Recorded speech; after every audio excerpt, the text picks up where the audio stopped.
Why the worst crisis in Europe is still to come. As the European economic crisis deepens, more political analysts, economists and commentators are predicting that it may turn out to be the biggest economic disaster to hit Europe since the conclusion of World War II.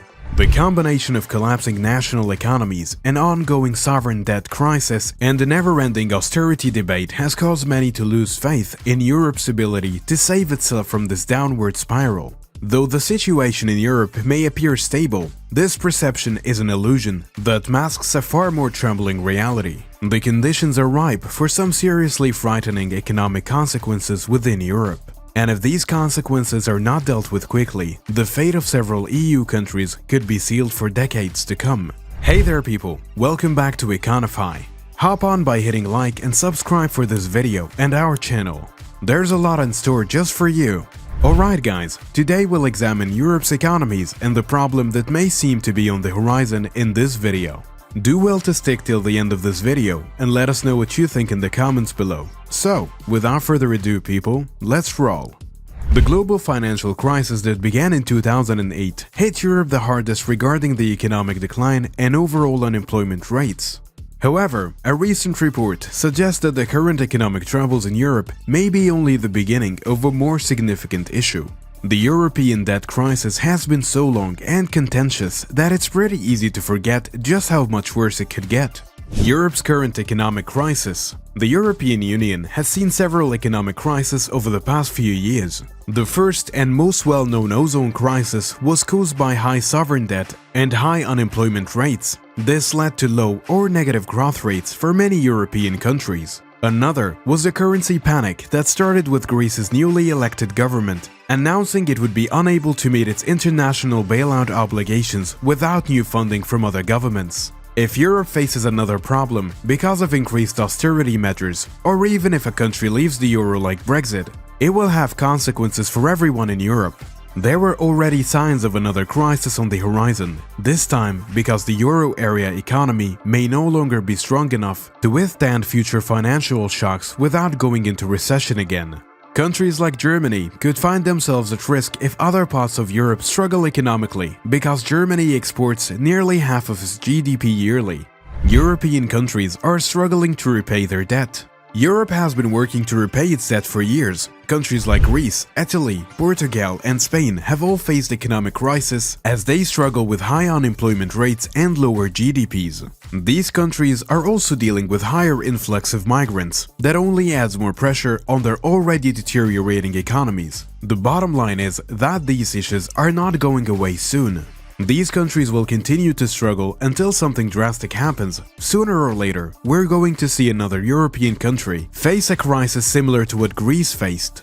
When it does happen, we'll likely see how deep the root causes go. How intertwined were the country's banks? What kind of austerities measure did they implement? Why were there so many migrants coming into the country? Maybe some European countries may never recover from that event and become permanent bottom feeders within Europe. The European Union is on the brink of collapse. The European Union, facing several financial crises for several years now, has been on the brink of collapse for a while now. While some countries are thriving economically within the Union, others are working, and many other countries want nothing more than an exit. What's going to occur and when it will occur is not known yet. But a serious crisis will eventually arise, because if it does, things are going to become much worse than they were before. I think Europe's worst economic catastrophe is yet to come. What can we expect going further is unclear. Still, one thing that seems pretty sure is that as long as there is multiple currencies within the European Union, those currencies will experience fluctuations that could lead to a rampant inflation and high interest rates. And because each country maintains its monetary policy, there is no way for these countries to coordinate any coordinated response. Energy costs in the EU and globally have significantly increased since the second quarter of 2021. Fuel costs have increased further as a result of the Russian aggression and unlawful action against Ukraine. And that has also raised questions about the EU's energy security. The situation has worsened as a result of Russia's decision to hold gas exports to many EU members. Nearly a third of the globe's whey and barley is produced by Russia and Ukraine, who are also a significant metal exporters. Food prices and the prices of other basic products and services have increased due to the disruptions in these supply networks and rising costs for various raw commodities. Unemployment is high in Europe and it's only getting worse. There are a lot of reasons for the widespread unemployment that has been plaguing Europe over the last few years. The most obvious reason is that there are not enough jobs available. There are just a few reasons that have led to the high unemployment rates across Europe. However, as we have mentioned before, these numbers will only worsen as time passes. Increased austerity measures and increasing globalization and more European countries will compete against each other for fewer jobs. And even though globalization brings about many benefits, cheaper goods and services, and broader access to market, it also leads to higher unemployment rates because more workers compete with each other for fewer positions. As things stand now, European economies still haven't recovered from the recession. Unemployment continues to be high, and with young Europeans being hit the hardest. The worst economic crisis in Europe is still to come, and when it does come, it will only worsen an already difficult situation.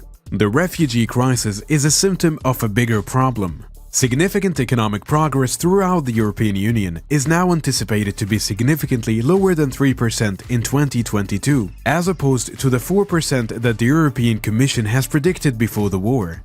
Increased economic sanctions or additional trade snarls could cause the European economy to contract. The refugee crisis has been an essential topic of a discussion this year. When it comes to handling the situation, there are many different opinions. The only thing that seems to be agreed upon is that the problem cannot be solved with money alone. Particularly noticeable is the slow growth in nations near to Ukraine, such as Poland, Hungary, who are also taking in a sizable number of Ukrainian refugees. Pressure is also present in Germany and Italy, two countries that rely substantially on Russian gas and oil.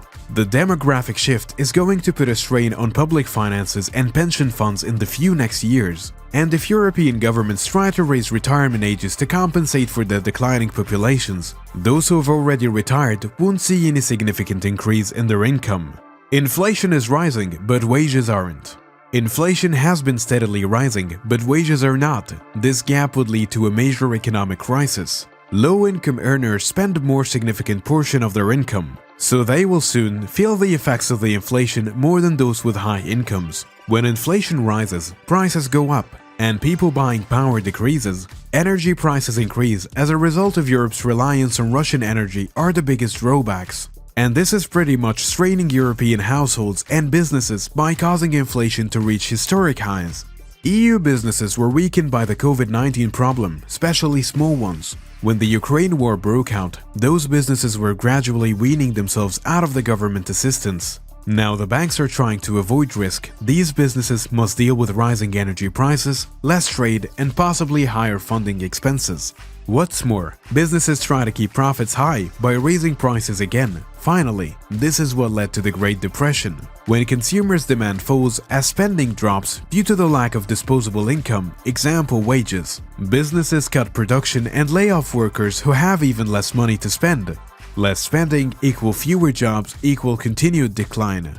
If a recession begins, we know how it starts. But if an inflationary spiral starts, we don't see how it might end, because every country's situation is different. One thing is clear though, the first sentence, inflation, has been steadily rising. The European Union is facing an economic crisis that has been already brewing for a few years now, and it's not going away anytime soon. The EU was founded on the principle of free trade, but with protectionist policies becoming more popular and tension rising among member states, the future of this union is uncertain. Okay guys, thank you for watching the video. Let's know what you think in the comments down below. You can add your opinion too on how these crises can be managed if not solved. Like and subscribe for all our videos, and don't forget to turn on the bell notifications to receive more amazing content. See you again in the next video.